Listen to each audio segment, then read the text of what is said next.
ایک شخص حضرت علی رضی اللہ تعالیٰ عنہ کی خدمت میں پیش ہوا اور کہنے لگا، یا علی، آپ رضی اللہ تعالیٰ فرماتے ہیں کہ اللہ تعالیٰ نے زمین پہ ہزاروں نعمتیں انسان کے لیے پیدا کی، تو یہ دکھ تکلیف اللہ تعالیٰ نے کیوں پیدا کی؟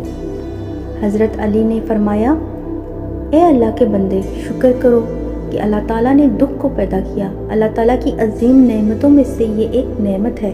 تو وہ شخص کہنے لگا، یا علی رضی اللہ تعالیٰ عنہ، دکھ بھی نعمت ہے؟ تو حضرت علی رضی اللہ تعالیٰ عنہ فرمانے لگے، اے شخص، دکھ انسان کو مضبوط بناتا ہے اور خوشیاں انسان کو کمزور کرتی ہیں۔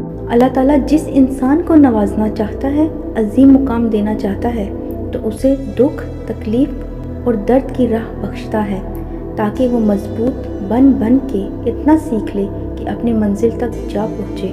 یاد رکھنا، انسان کا دکھ انسان کو سکھانے کے لیے ملتا ہے، لیکن افسوس تو یہ ہے کہ انسان اس دکھ کی وجہ سے روتا رہتا ہے۔ انسان دکھ اور درد کی وجہ سے کتنا بھی روتا رہے لیکن ختم نہیں ہوگا، کیونکہ دکھ انسان کو رلانے کے لیے نہیں بلکہ انسان کو سکھانے کے لیے آیا ہے۔ جب تم اس دکھ سے سیکھ لو گے جو وہ تمہیں سکھانا چاہتا ہے، تو تمہارا دکھ خود بخود ختم ہو جائے گا۔